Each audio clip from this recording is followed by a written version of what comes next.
Bismillahirrahmanirrahim. Assalamualaikum warahmatullahi wabarakatuh. Alhamdulillah alladzi bi ni'matihi tatimmus shalihat wa bi fadlihi tatanazzalul barakatu wal khairat wa bi taufiqihi tatahaqqaqul maqasid wal ghayat. Asyhadu an la ilaha illallah wa asyhadu anna Muhammadar Rasulullah. Allahumma salli wa sallim ala Sayyidina Muhammad wa ala alihi wa sahbihi ajma'in. Amma ba'du. Kaum muslimin dan kaum muslimat, orang tua kami, guru-guru kami, sidang jamaah salat Isya yang dimuliakan oleh Allah Subhanahu wa taala. Pertama-tama marilah kita memanjatkan puji dan syukur kita kepada Allah Subhanahu wa taala yang masih memberikan kita nikmat iman, nikmat sehat dan juga nikmat kesempatan untuk hidup sampai dengan detik ini. Maka sudah sepantasnya kita terus meningkatkan ketakwaan kita kepada Allah dengan melaksanakan segala perintah-perintah Allah dan kita jauhi segala larangan-larangannya. Salawat dan salam tak lupa pula kita sampaikan kepada Nabi Muhammad sallallahu alaihi wasallam, Rasulullah sebagai qudwah hasanah, Rasulullah yang telah membawa umat manusia dari alam jahiliyah ke alam yang penuh dengan ilmu pengetahuan. Maka jemaah yang muliakan oleh Allah Subhanahu wa taala, perbanyak kita bersalawat kepada baginda Rasulullah SAW, apalagi di hari yang mulia ini, di hari Jumat, karena satu salawat kita kepada baginda Rasulullah SAW, Allah akan membalas 10 kali doa dan salawat kepada kita yang membacakan salawat kepada Rasulullah SAW. Jemaah yang muliakan oleh Allah Subhanahu wa taala, tentu berbicara tentang Maulid Nabi Muhammad SAW. Ini adalah agenda tahunan yang kita peringati bersama untuk mengenang bagaimana Rasulullah SAW dalam berdakwah, bagaimana akhlak Rasulullah SAW yang patut kita contohi dalam kehidupan kita sehari-hari. Dan ada di antara kita mungkin sudah 20 kali melewati ataupun istilahnya merasakan maulid. Ada yang sudah 30 kali sepanjang hidupnya, ada yang telah 40 kali, ada 50 kali, ada 60 kali bahkan. Maka pertanyaannya jemaah yang muliakan oleh Allah Subhanahu wa taala, sudahkah dari apa yang kita peringati ini dari tahun-tahun sebelumnya mampu mendekatkan akhlak kita dengan Rasulullah SAW? Sudahkah dari apa yang telah kita peringati sebelum-sebelumnya ini menjadikan kita pribadi yang lebih baik setiap tahunnya? Atau jangan-jangan ini hanya sekedar seremonial, ataupun jangan-jangan bahkan akhlak kita semakin jauh dengan akhlaknya Rasulullah SAW. Na'udzubillah min zalik. Maka oleh karena itu ini adalah momen bagi kita untuk senantiasa melakukan muhasabah terhadap amal kita. Bagaimana akhlak kita dibandingkan dengan Rasulullah SAW, yang mana sebagaimana ayat tadi telah dibacakan oleh Ustaz kita, Ustaz Hendra, dalam surat Al-Ahzab ayat yang ke-21, laqad kana lakum fi rasulillahi uswatun hasanah liman kana yarjullaha wal yawmal akhir wa dzakarallaha katsira. Jadi Allah Subhanahu wa taala berfirman, sesungguh telah ada pada diri Rasulullah SAW suri tauladan yang baik bagimu.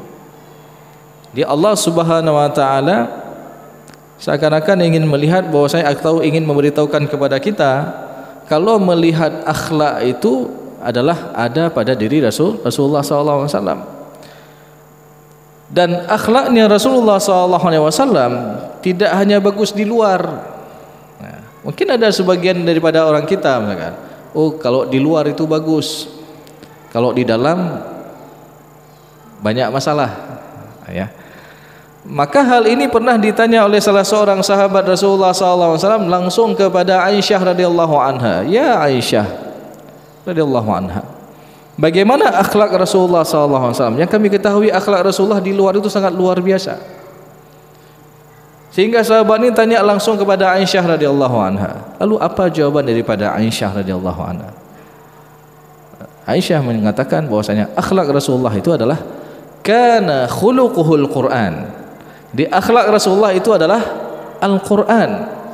Seakan-akan ketika kita ingin melihat implementasi Al-Quran secara menyeluruh, aplikasi Al-Quran secara menyeluruh, itu ada pada diri Rasulullah SAW.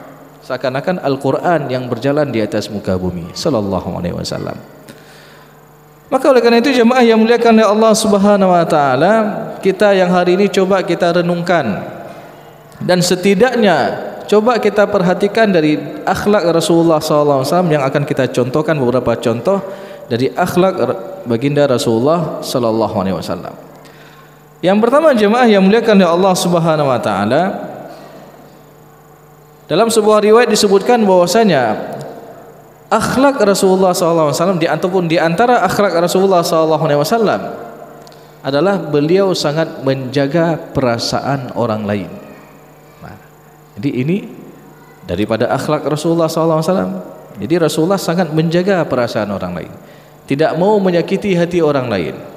Dan bahkan dalam sebuah riwayat itu disebutkan tatkala Rasulullah SAW di hadapan para sahabatnya sedang berada dalam sebuah majelis ilmu, lalu datang seorang dari A'rabi, orang Arab Badui, ya, orang pedalaman Arab. Ketika dia datang langsung berdiri di hadapan Rasulullah SAW. Ya, padahal Rasulullah sedang di hadapan para sahabatnya menyampaikan taklim. Ya. Tapi datang orang tadi tiba-tiba langsung berdiri di depan Rasulullah SAW. Dan ketika itu ia memberikan 3 buah burtukal, yaitu jeruk. Ya. Lalu dia meminta Rasulullah SAW memakan jeruk ini. Ya Rasulullah, tolong makan buah ini. Ya. Dan Rasulullah SAW, ya, ketika itu langsung makan. Rasulullah buka makan. Dan Rasulullah habiskan semuanya. Setelah habis Rasulullah SAW makan, orang tadi dia senang, lalu dia pergi. Sehingga hal ini dianggap aneh oleh sahabat yang lain. Ya.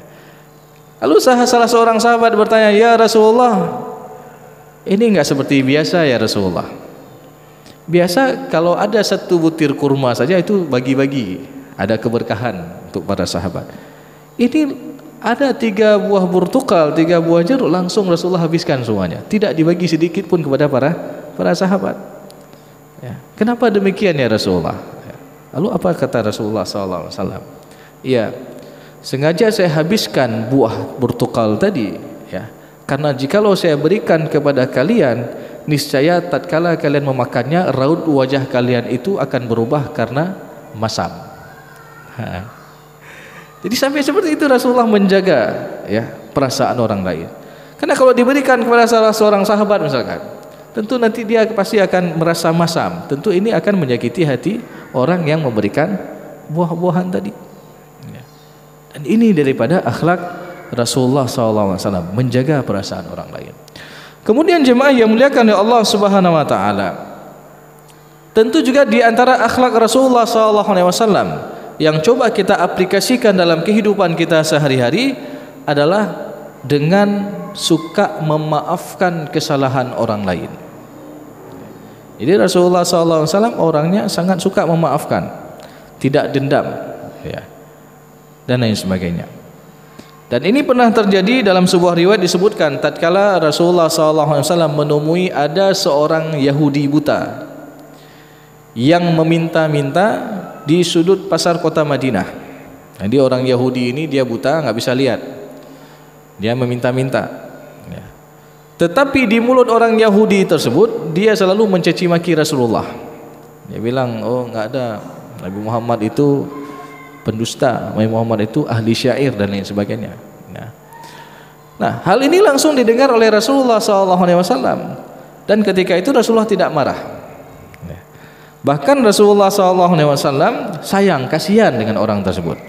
Dan saking sayangnya Rasulullah SAW, Rasulullah menyiapkan sepotong roti. Lalu Rasulullah melembutkan dengan tangannya, lalu geberap oleh Rasulullah, disuapin. Ya. Lalu orang yang Yahudi tadi dia terheran, kok ada orang baik seperti ini. Nah, tapi di mulut dia langsung dia bilang, oh nggak usah percaya Muhammad ya. Nah, Muhammad itu nggak bagus ya. Dia istilahnya dia terus dia mencaci maki Rasulullah SAW. Rasulullah ketika itu nggak bilang apa-apa. Ya. Bahkan suatu ketika hal ini bukan sehari dua hari. Ya. Hampir setiap hari ketika Rasulullah SAW melewati sebuah pasar di kota Madinah tersebut, Rasulullah singgah lalu menyuapin makan orang. Sampai-sampai si Yahudi tadi pernah mengatakan, engkau baik sekali dan engkau cocok jadi seorang nabi, katanya. Padahal itu adalah Nabi Muhammad SAW. Sampai Rasulullah SAW wafat. Dan ketika itu Abu Bakar As-Siddiq adalah salah seorang sahabat yang sangat menjaga amalan Rasulullah SAW. Apa yang dilakukan oleh Rasulullah itu diikuti oleh Abu Bakar As-Siddiq. Lalu Abu Bakar As-Siddiq ketika itu bertanya kepada Aisyah radhiyallahu anha yang juga adalah anak daripada Abu Bakar As-Siddiq. Wahai Aisyah, engkau adalah orang yang sangat dekat dengan Rasulullah SAW. Engkau adalah orang yang sangat faham tentang Rasulullah SAW. Kira-kira ada nggak amalan yang belum aku lakukan daripada amalan Rasulullah SAW? Nah, ketika ditanya demikian, apa jawaban Aisyah radhiyallahu anha? Wahai ayahku, ya, engkau adalah sahabat yang sangat dekat dengan baginda Rasulullah SAW. Dan daripada amal-amalan Rasulullah itu semua telah engkau kerjakan. Tetapi ada satu kebiasaan Rasulullah, tatkala Rasulullah berjalan menuju ke sebuah pasar di kota Madinah ini, ada seorang Yahudi buta yang meminta-minta dan Rasulullah selalu menyiapkan sepotong roti lalu menyuapin orang tersebut. Nah, jadi Rasulullah pun tidak mengatakan kepada Aisyah bahwasanya si Yahudi tadi dia mencaci maki Rasulullah. Ya. Esok harinya Abu Bakar As-Siddiq sudah siap dengan sepotong roti lalu dia pergi ke pasar itu. Lalu dilihat ada beberapa jarak berapa meter, Abu Bakar As-Siddiq mendengar ada orang yang mencaci maki Rasulullah SAW. Nah, sampai-sampai saking marahnya Abu Bakar As-Siddiq sampai dia ingin menarik pedangnya untuk memenggal kepala orang yang menghina Rasulullah SAW, karena ketika itu mereka sedang dalam keadaan berkabung. Jadi Rasulullah SAW baru meninggal dunia, ya. Lalu orang itu dia terus mencaci maki Rasulullah SAW. Nah, rupanya semakin dekat Abu Bakar As-Siddiq melihat inilah ciri-ciri yang disampaikan oleh Aisyah tadi. Bahwasanya ini seorang Yahudi, dia ada tandanya, kemudian dia buta nggak bisa melihat. Dan akhirnya Abu Bakar As-Siddiq dalam hatinya dia mengatakan ini Rasulullah SAW saja yang dikatakan untuknya, saya tidak marah. Tapi Abu Bakar As-Siddiq geram juga nih. Ya. Akhirnya dengan berat hati dia ambil sepotong roti tadi, langsung dia suapin. Nah, ketika disuapin roti tersebut oleh Abu Bakar As-Siddiq, apa kata si Yahudi tadi? Siapa kamu, katanya? Kamu bukan orang yang biasa suapin saya makan. Nah, lalu Abu Bakar As-Siddiq coba mengelabui karena dia nggak bisa lihat. Ya, saya biasa orang suapin kamu makan aja lah. Bukan, kamu bohong, kamu dusta. Kamu bukan orang yang biasa suapin saya makan. Orang yang biasa suapin saya makan, dia selalu melembutkan roti tersebut dengan tangannya. Lalu Abu Bakar As-Siddiq melihat bagaimana akhlak Rasulullah SAW, lembutkan dengan tangannya.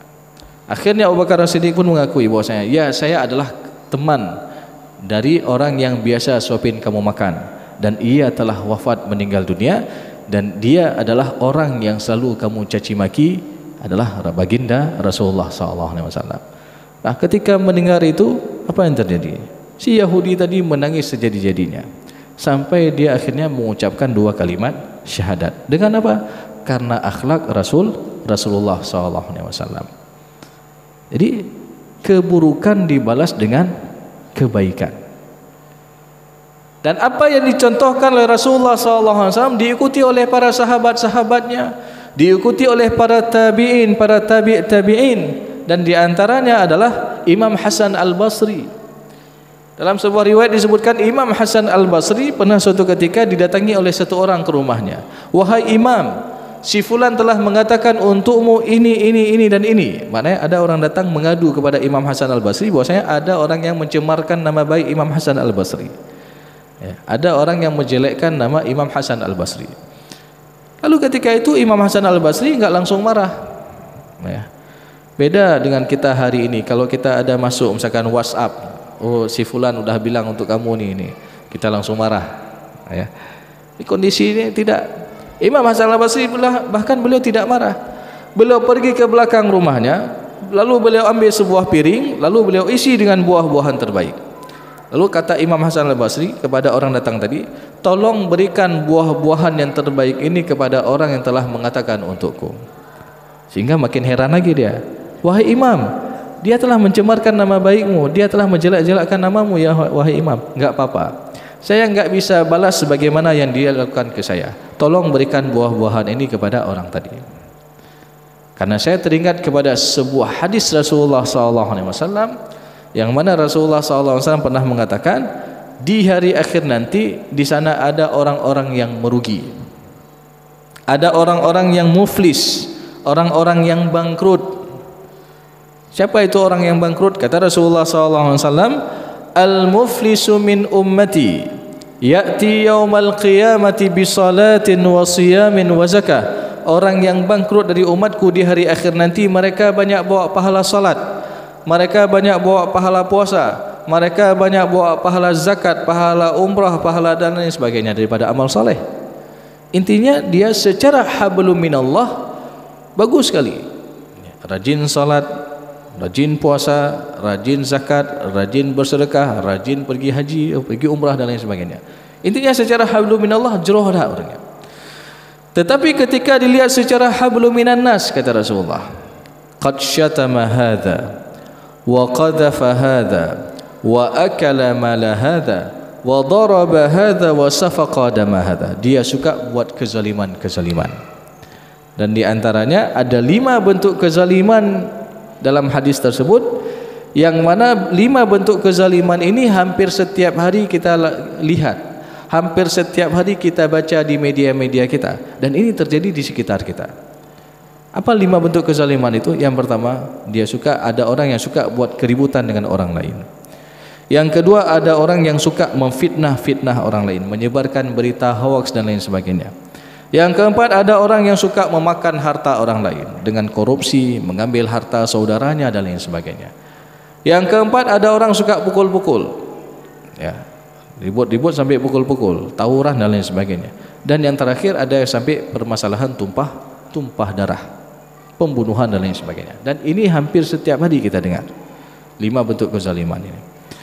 Dan jemaah yang dimuliakan oleh Allah Subhanahu wa taala, maknanya tadi dia secara hablum minallah bagus sekali, tetapi secara hablum minan nas suka tadi buat kezaliman-kezaliman. Dan 5 bentuk kezaliman yang Rasulullah sebutkan dalam hadis ini kadang-kadang terjadi dalam satu masalah. Jadi kalau ada satu masalah ini, kelima-limanya ini ada. Itu dalam masalah sengketa warisan. Jadi masalah warisan ini kadang-kadang limang nyona. Yang pertama ribut-ribut. Yang kedua sudah saling memfitnah. Abang tuduh adik sudah jual harta. Lalu adiknya bilang, bang tunggu dulu bang, waktu kami masih kecil abang sudah jual duluan dulu. Nah, ini kan sudah saling memfitnah. Sehingga yang ketiga, ada di antara mereka yang memakan harta secara zalim, yang bukan haknya dia makan. Yang keempat, ada yang sampai bahkan pukul-pukul.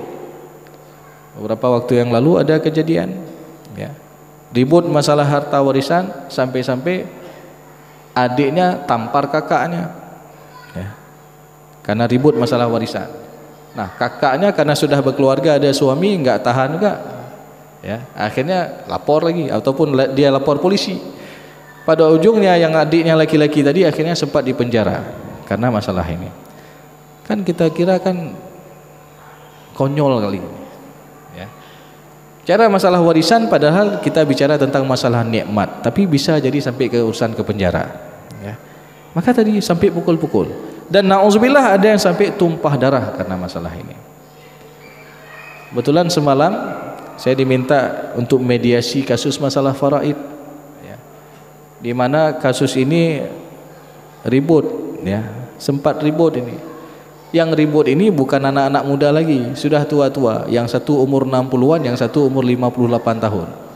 Ya. Jadi ribut saling caci maki mereka. Ya. Karena masalah harta warisan ini. Sedih sekali kita. Ya. Padahal bicara tentang masalah warisan sebagaimana kita katakan tadi adalah kita bicara tentang masalah nikmat. Ya. Tapi ketika tidak menyadari itu adalah sebuah nikmat, kadang-kadang jadi musibah di antara para ahli warisnya. Yang lucunya satu kubu, kakaknya dengan anak-anaknya itu satu kubu, ya. Kemudian adiknya juga dengan anak-anaknya, dengan menantunya juga satu kubu. Itu na'udzubillah min dzalik. Sedih kita melihatnya. Dan ini terjadi. Dan lima bentuk kezaliman ini kadang-kadang terjadi dalam masalah warisan. Sehingga jemaah yang muliakan oleh Allah Subhanahu wa taala, di hari akhir nanti apa yang terjadi? Kata Rasulullah sallallahu alaihi wasallam, "Fayu'ta hadza min hasanatihi wa hadza min hasanatihi." Akan diambil pahala-pahala kebaikannya tadi. Tadi dia banyak bawa pahala salat, dia banyak bawa pahala zakat, pahala puasa dan amal-amal yang lainnya. Nanti pahalanya tadi akan diambil lalu ditransfer kepada orang-orang yang pernah dia zalimi sesuai dengan kadar kezalimannya. Jadi kalau kezalimannya besar, besar juga pahala akan diambil. Begitu juga kalau kezalimannya kecil, kecil juga, tapi rame sama juga. Ya. Jadi mungkin bukan satu dua yang pernah dia zalimi, banyak, ya. Sampai-sampai Rasulullah mengatakan dalam hadis ini, fa in faniyat hasanatuhu qabla ayuqda ma alaih, apabila pahala-pahala kebaikannya sudah habis sedangkan dia dulu masih pernah buat zalim terhadap orang lain lagi, maka kelak dia akan menanggung dosa orang yang pernah dia zalimi itu. Thumma turiha finnar, kemudian dia dicampakkan ke dalam api neraka. Na'udzubillah min dzalik. Maka jangan sedih kita ketika kita dizalimi oleh orang. Buktinya Imam Hasan Al-Basri tadi, ketika dizalimi oleh orang, beliau bahkan senang. Bahkan beliau memberikan buah-buahan terbaik tadi kepada orang yang mengatakan untuknya. Karena kenapa? Ia tahu secara tidak langsung orang tersebut telah mentransfer pahala kepada beliau. Ya. Dan ada sebuah filosofi dalam orang Arab itu ataupun orang Muslim, ya, yang juga disebutkan dalam sebuah pepatah Arab, kunu kattamari. Jadi filosofi seorang muslim itu adalah jadilah engkau seperti buah kurma yang ada di atas dahannya. Yarmi bihin nasu bil hajari, ketika orang-orang melemparnya dengan batu, fatu'ti atyabus samari, tapi dia balas dengan buah-buahan yang terbaik. Nah, ini filosofinya kalau di Aceh ini lagi bom amplam. Jadi kalau ada pohon pohon mangga ataupun buah mangga yang di atas pohon, ya, orang kan lempar pakai batu, lempar pakai kayu, tapi dia balas dengan buah yang jatuh itu. Ya, maka maknanya apa? Keburukan apapun itu harus kita balas dengan kebaikan. Jangan keburukan dibalas dengan keburukan. Misalkan ada orang nggak sengaja mungkin lempar batu kecil kena kita, tajaknya ada minta yang rayu, ya, Pak. Mana kita balas ya? Nah, boleh seperti itu. Jadi filosofi seorang mukmin itu dia adalah ketika ada orang menzaliminya, tapi dia bukan membalas dengan kezaliman, tapi dia balas dengan kebaikan. Maka kalau misalkan hari ini ada orang yang menjelekkan nama baik kita, ya, jangan langsung kita tuntut ke pengadilan.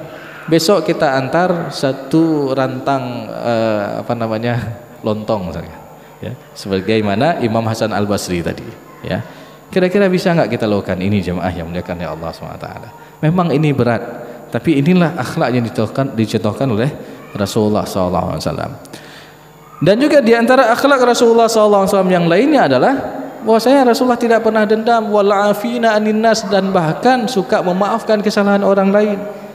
Oh, lalu kalau ada yang tanya, Ustaz, berapa kali kita boleh memaafkan kesalahan orang? Kalau hari ini kita dizalimi, lalu dia sadar, dia minta maaf, apakah kita kasih maaf? Kita kasih maaf. Besok dia buat lagi misalkan, ya, apakah kita kasih maaf? Tetap kita kasih maaf.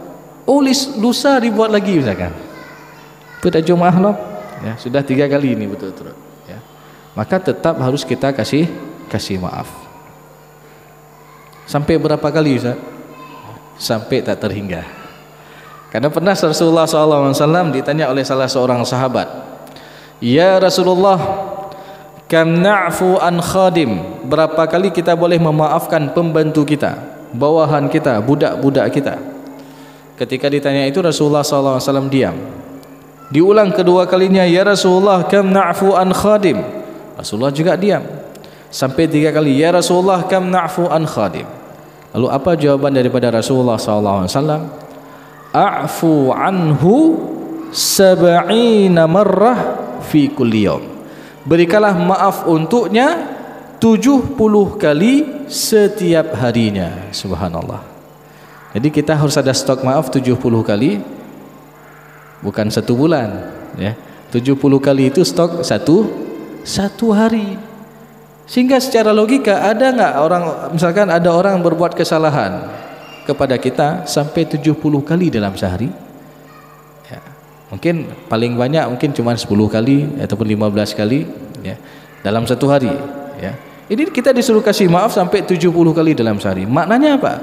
Dalam memberikan maaf kita harus kasih maaf banyak-banyak, ya. Yang namanya kita manusia, mungkin pernah juga kita buat kesalahan. Tatkala kita pernah melakukan kesalahan lalu kita maafkan kesalahan orang, boleh jadi Allah akan maafkan kesalahan kita.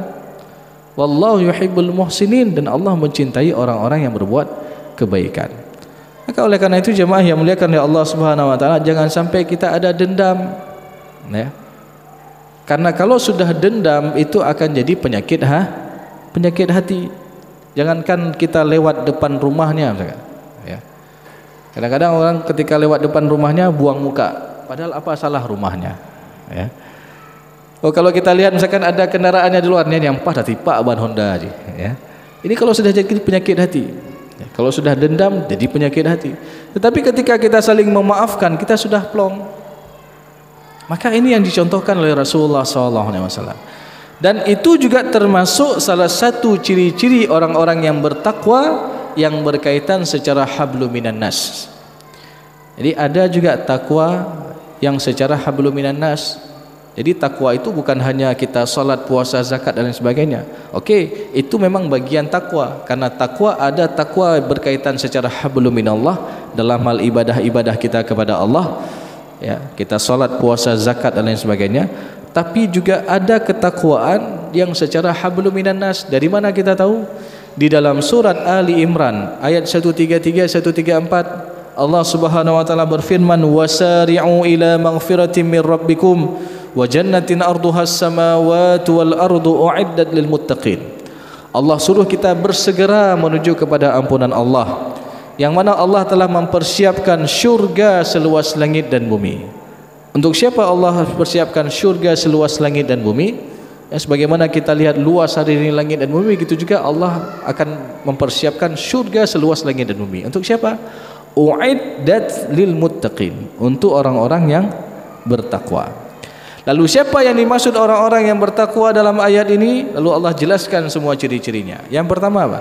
Alladzina yunfiquna fis sarra'i wad dharra wal kadhimina al ghaidha wal 'afina 'anil nas wallahu yuhibbul muhsinin. Poin terakhir tadi sudah kita jelaskan. Jadi ciri yang pertama adalah orang yang gemar membantu orang lain, baik dia dalam keadaan lapang ataupun dalam keadaan sempit. Jadi ketika dia mendengar ada saudaranya yang membutuhkan bantuan, dia segera bantu. Ketika dia mendengar ada saudaranya yang membutuhkan uluran tangannya, dia segera bantu, baik dia dalam keadaan lapang ataupun dalam keadaan sempit. Yang hari ini ada saudara-saudara kita yang ada di daerah Aceh Utara sedang tertimpa banjir, musibah, ya. Maka kalau kita benar-benar beriman kepada Allah, kita benar-benar ingin menjadi orang-orang yang takwanya sejati, itu tergerak hati kita, kita bantu mereka. Oh Ustaz, saya cuma bisa bantu cuma 50.000, enggak apa-apa. Oh Ustaz, saya cuma ada kemudahan ini cuma 10.000, enggak masalah. Karena Rasulullah mengatakan la tahqiranna minal ma'rufi syai'an. Jangan pernah kita anggap remeh sekecil apapun daripada kebaikan yang kita lakukan. Walau antalqa akhaka biwajhin talik, walaupun kebaikan itu berupa senyuman kita pasang wajah berseri ketika kita jumpa sahabat kita, tetangga kita, teman kantor kita dan lain sebagainya. Jadi itu juga salah satu kebaikan. Dan jangan pernah kita anggap remeh sekecil apapun daripada kebaikan itu. Boleh jadi dengan asbab kebaikan yang kecil itu, itulah yang akan memasukkan kita ke dalam syurganya Allah Subhanahu wa taala. Maka ini, dan orang-orang yang suka membantu orang lain itu disebutkan di dalam hadis Arba'in Nawawi, hadis nomor ke-36, tentang balasan bagi orang-orang yang senantiasa berbuat kebaikan. Apa kata Rasulullah SAW dalam hadis sahih tersebut? Wa man yassara ala mu'sirin, barang siapa yang memudahkan urusan orang-orang yang kesusahan, yassarahullahu fid dunya wal akhirah, maka Allah akan mudahkan urusannya dunia dan akhirat. Jadi barang siapa yang memudahkan urusan seorang mukmin, maka Allah akan mudahkan urusannya dunia dan akhirat. Maka ini janji Rasulullah SAW dalam hadis sahihnya. Maka kalau hari ini jemaah yang muliakan oleh Allah Subhanahu wa taala, kita gemar membantu orang-orang yang susah, boleh jadi balasan kebaikan itu bukan dari orang yang kita bantu itu, boleh jadi dari orang lain. Nah, tetapi di hari akhir nanti, siapa yang akan tolong kita? Ya. Siapa yang akan menjadi andalan kita di hari akhir nanti? Mau kita andalkan anak kita, belum tentu dia tolong kita. Mau kita andalkan orang tua juga belum tentu dia tolong kita. Dan bahkan hal ini Allah jelaskan di dalam Al-Quran. Yauma yafirul mar'u min akhihi wa ummihi wa abihi wa sahibatihi wa banihi likulli imri'in minhum yawma idzin sya'nu yughni. Ketika di hari akhir nanti ada seseorang lari dari saudaranya, lari dari pasangannya, lari dari ayah ibunya, lari dari anak-anaknya. Likulli imri'in minhum yawma idzin sya'nu yughni, karena ketika itu mereka sibuk dengan urusan mereka masing-masing. Jadi mau kita andalin siapa? Andalin anak-anak belum tentu, orang tua juga belum tentu, saudara kita belum tentu, ya. Sahib kita paling dekat, kawan paling dekat dengan kita juga belum tentu dia tolong kita. Karena ketika itu sibuk dengan urusan masing-masing. Dan ketika itu semua khawatir. Ya Allah, bagaimana nanti saya akan mengambil buku catatan amal saya? Apakah saya akan ambil dengan tangan kanan saya? Ataupun na'udzubillah dengan tangan kiri saya? Ataupun na'udzubillah dengan punggungnya? Na'udzubillah min dzalik. Jadi semua kita khawatir kepada hal itu, dan saking kita khawatir kepada hal tersebut, sampai-sampai kita enggak kenal lagi dengan pasangan kita, enggak kenal lagi dengan anak-anak kita, enggak kenal lagi dengan saudara kita, dengan orang tua kita. Lalu siapa juga yang tolong kita? Allah Subhanahu wa taala. Kapan Allah tolong kita? Ketika kita suka tolong sesama hambanya tatkala kita berada di dunia ini. Wallahu fi aunil 'abdi ma kana al-'abdu fi 'auni akhihi. Allah Subhanahu wa taala senantiasa menolong seorang hamba apabila hamba ini dia saling tolong menolong dengan sesamanya. Dan ini ciri-ciri orang-orang yang bertakwa, yang ada kaitannya secara hablum minan nas. Dan ini dijatuhkan oleh Rasulullah SAW. Bagaimana Rasulullah SAW ketika berhijrah dari Mekah menuju ke Madinah, yang sebelumnya kaum Ansar yang sangat luar biasa, bahkan mereka ada sifat itsar. Jadi wa yu'thiruna ala anfusihim walau kana bihim khassasah. Jadi mereka ada sifat itsar, mementingkan kepentingan saudaranya dibandingkan kepentingan pribadi. Ya. Jadi ketika sahabat Muhajirin yang hijrah dari Mekah menuju ke Madinah, bahkan itu mereka sendiri orang-orang Ansar, orang Madinah dalam keadaan kadang-kadang dia enggak bercukupan juga, dia susah juga. Tapi bagaimana ketika mereka ingin ada yang perlu apa nih? Ada yang perlu apa? Ada yang perlu rumah, ada yang perlu penginapan, ada yang perlu makanan, mereka cari. Padahal untuk diri sendiri mereka adalah mereka kekurangan. Dan ini yang dipraktekkan oleh kaum Ansar ketika itu. Ada itsar, ya. Jadi mementingkan kepentingan saudaranya di atas kepentingan pribadi. Jadi karena kenapa? Terpengaruh dengan apa yang diajarkan oleh Rasulullah SAW dan disebutkan dalam Al-Quran tadi. Ya. Maksudnya ciri-ciri orang-orang yang bertakwa tadi adalah orang-orang yang gemar membantu orang lain, baik dia dalam keadaan lapang ataupun dalam keadaan sempit. Yang kedua jemaah yang muliakan oleh Allah Subhanahu Wa Taala, wal kadhiminal ghaidh. Itu orang-orang yang mampu menahan amarahnya, ya. Jadi tidak cepat emosi, karena emosi itu daripada syaitan, ya. Maka Rasulullah SAW dalam hadisnya mengatakan, apabila seseorang marah dalam keadaan berdiri, maka hendaklah dia duduk, dia rubah posisinya. Kalau sedang duduk juga masih marah, maka hendaklah dia berbaring. Kalau lagi tidur juga masih marah, maka dia suruh berwudu, ya. Karena marah ini daripada syaitan. Dan sering mungkin kita mendengar, ya, anak-anak kita ataupun bapak-bapak di sini yang ada cucunya masih TK, masih SD, itu sering diajarkan sebuah hadis itu, ya. Hadis tentang jangan marah. La taghdab walakal jannah. Jangan marah maka bagimu syurga, ya. Jangan marah maka bagimu syurga. Mana apa? Kita disuruh untuk tahan amarah. Wal kadhiminal ghaidh. Dan di antara ciri-ciri orang bertakwa itu dia gemar mampu menahan amarahnya, tidak cepat emosi. Dan juga Rasulullah SAW mengatakan apa? Laisa syadidu bisur'ah. Dan bukanlah orang yang kuat itu orang yang menang dalam perkelahian. Bukanlah orang yang kuat itu orang yang menang dalam pergulatan. Tapi orang yang kuat itu, kata Rasulullah SAW, adalah orang yang mampu menahan amarahnya di saat dia mampu untuk membalas orang tersebut. Ya, meniaibalah jid, tapi dia tahan amarah. Dan ini ciri-ciri orang-orang yang bertakwa secara hablum minan nas. Dan yang terakhir tadi adalah wal afina anin nas, suka memaafkan kesalahan orang. Dan ini yang dicontohkan oleh Rasulullah SAW. Maka oleh karena itu jemaah yang muliakan oleh Allah Subhanahu Wa Taala, ini momen kita memperingati Maulid baginda Rasulullah SAW. Coba kita renungkan dalam kondisi kita hari ini. Sudahkah kita mengaplikasikan daripada akhlak Rasulullah SAW? Enggak usah banyak-banyak. Mungkin di antara sifat Rasulullah banyak sampai sekian puluh sifat kebaikan Rasulullah SAW, akhlak Rasulullah SAW.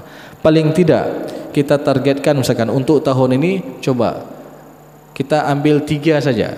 Yang pertama apa? Yang pertama, menjaga perasaan orang lain. Yang kedua, ada sifat saling memaafkan satu dengan yang lainnya. Kemudian yang ketiga adalah tatkala kita gemar membantu orang lain yang dalam keadaan kesusahan. Jadi ini yang dipraktekkan oleh Rasulullah SAW. Dan ini coba kita prioritaskan. Oh, mana misalkan yang menjadi prioritas kita, misalkan untuk saling memaafkan. Tingkat pembantu saja tadi itu 70 kali setiap hari. Apalagi yang masih ada hubungan darah dengan kita. Sebagaimana kita sebutkan tadi. Jangan sampai gara-gara masalah ribut, masalah sengketa warisan, itu sampai ada keluar pernyataan nyan mati lun hana lupa maaf. Nauzubillah min dzalik, ya. Enggak boleh kita seperti itu, ya. Kita dianjurkan untuk saling memaafkan. Oh, urusan dia zalim memakan hak kita, itu urusan dia dengan Allah. Karena Rasulullah mengatakan apa? Man akhadha shibran minal ardi zulman. Barang siapa yang mengambil sejengkal hak tanah secara zalim, yang bukan haknya, lalu dia mengklaim itu punya haknya, fa innahu yuqawwiduhu yaumal qiyamati sab'a aradin, kelak di hari akhir nanti dia akan dihimpit dan dikalungkan seberat 7 lapis bumi. Nauzubillah min dzalik. Itu baru tingkat sejengkal hak tanah secara zalim dia ambil. Apalagi kalau di kampung-kampung, itu batasan tanah cuman pakai pohon kuda-kuda, bak gerendung, ya. Ketika mungkin dilihat yang di samping tanahnya ini enggak ada di tempat, ataupun sedang pergi haji ataupun pergi umrah, nanti dia pindah sikit batasannya, ya. Ataupun kalau di persawahan nak ateng, ya, digeser ateng, ya, tempat batasan sawah itu dia geser sedikit-sedikit.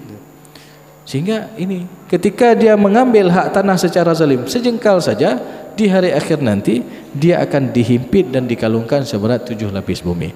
Apalagi kadang-kadang ada orang berani sumpah. Dia bersumpah dia bawa nama Allah untuk zalim terhadap hak orang lain. Sumpah itu ada hak saya, padahal dia sudah tahu itu tidak ada haknya. Maka ketika dia bersumpah dia bawa nama Allah untuk zalim terhadap hak orang lain, maka haram baginya masuk ke dalam syurganya Allah Subhanahu Wa Taala.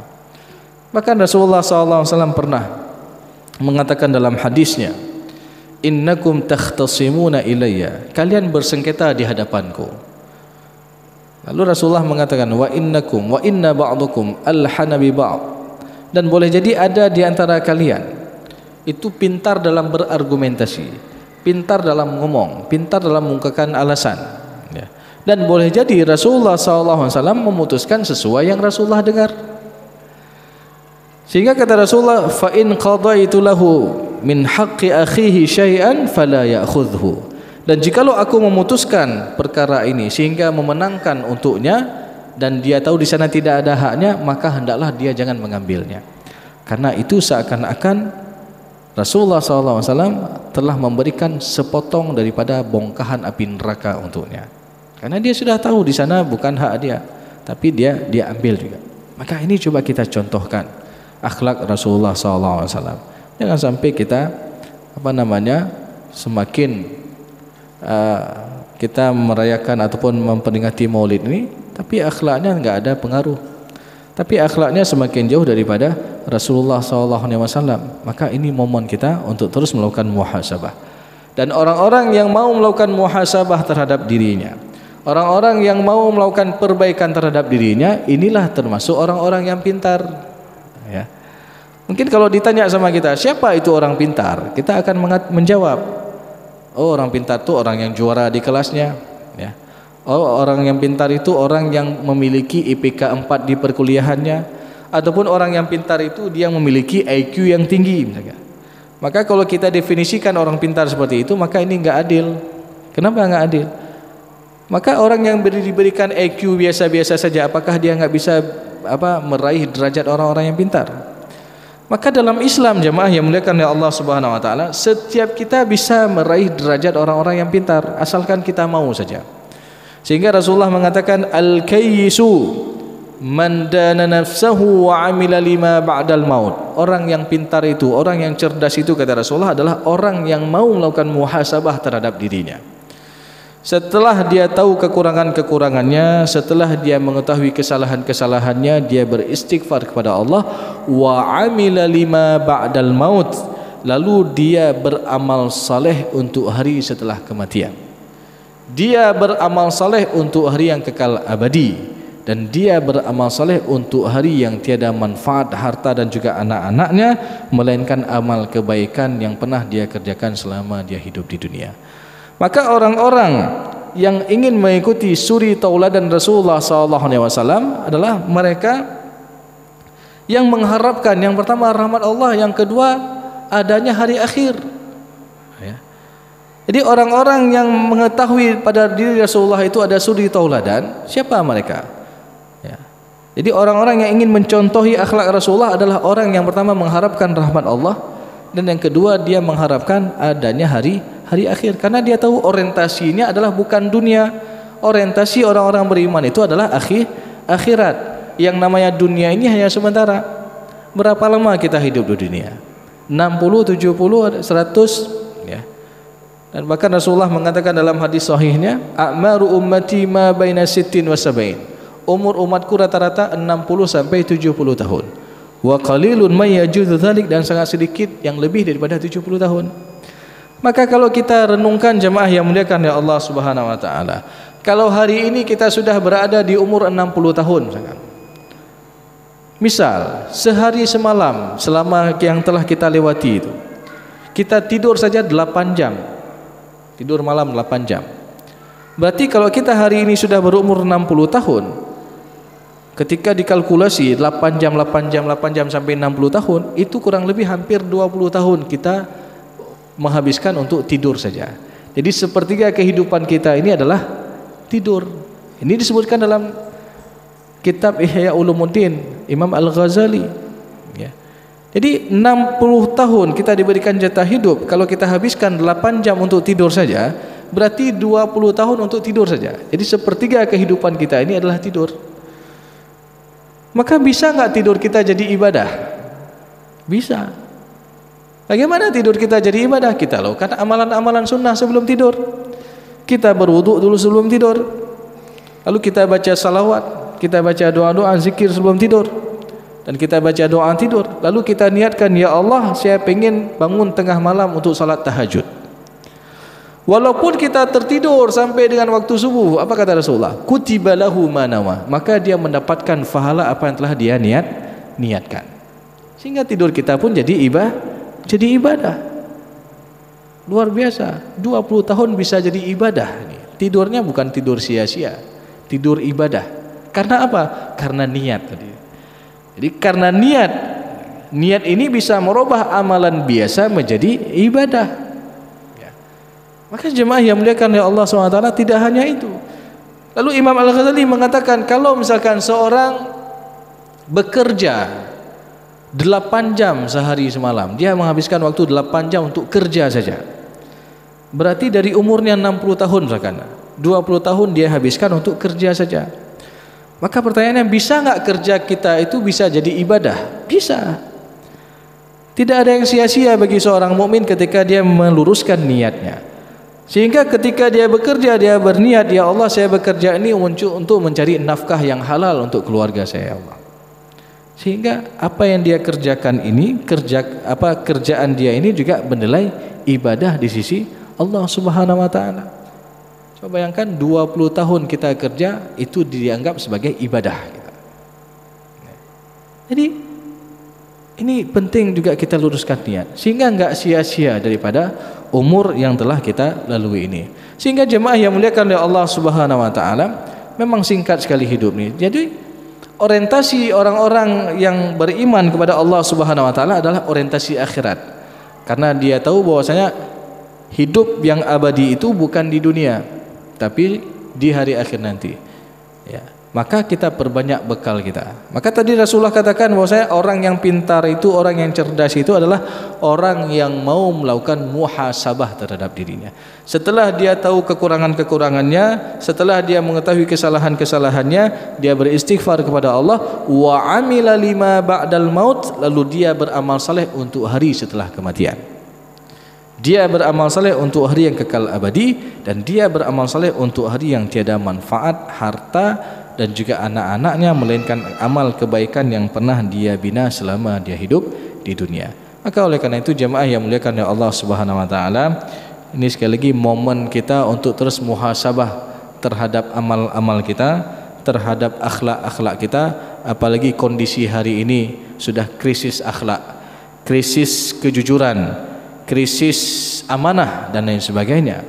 Maka ini coba kita renungkan bersama. Coba kita didik kembali anak-anak kita. Kita perbaiki diri kita. Sehingga jikalau kita bisa memperbaiki terhadap diri kita, paling tidak dari keluarga kita, dari masyarakat kita, ya.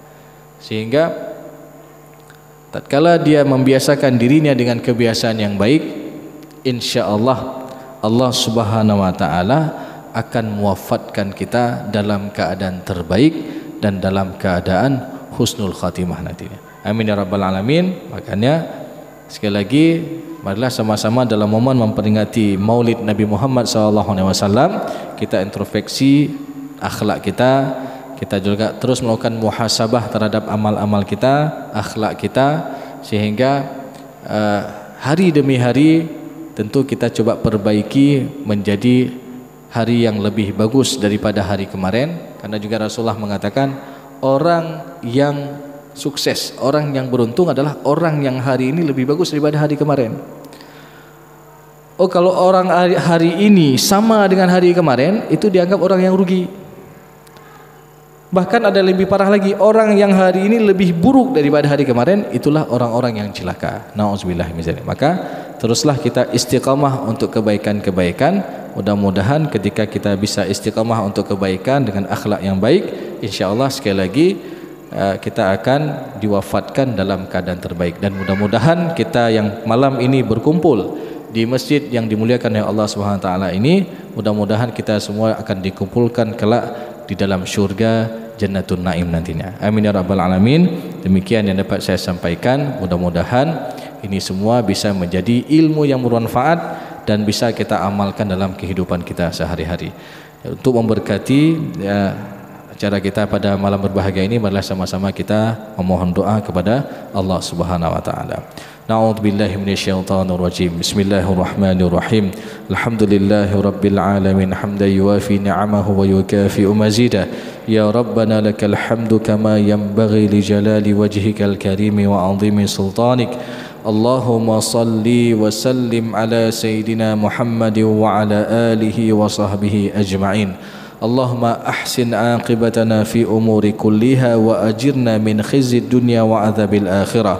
Allahumma la tada' lana fi lailatina hadhihi dhanban illa ghafartah wa la hamman illa farajtah wa la daynan illa qadaitah wa la maridan illa shafaitah wa la mayitan illa rahimtah ولا ضالا إلا هديته ولا عيبا إلا سترته ولا حاجة من حوائج الدنيا والآخرة هي لك رضا ولنا فيها صلاح برحمتك يا أرحم الراحمين. اللهم أصلح ديننا الذي هو عصمة أمرنا وأصلح لنا دنيانا التي فيها معاشنا وأصلح لنا آخرتنا التي إليها معادنا واجعل الحياة زيادة لنا في كل خير واجعل الموت راحة لنا من كل شر. اللهم أعنا على ذكرك وشكرك وحسن عبادتك. اللهم أوزعنا أن نشكر نعمتك التي أنعمت علينا وعلى والدينا وأن نعمل صالحا ترضاه وأصلح لنا في ذرياتنا إنا تبنا إليك وإنا من المسلمين. اللهم اجعل جمعنا هذا جمعا مرحوما وتفرقنا من بعده تفرقا معصوما. اللهم اختم لنا بحسن الخاتمة ولا تختم علينا بسوء الخاتمة. ربنا آتنا في الدنيا حسنة وفي الآخرة حسنة وقنا عذاب النار. سبحان ربك رب العزة عما يصفون وسلام على المرسلين والحمد لله رب العالمين. السلام عليكم ورحمة الله وبركاته.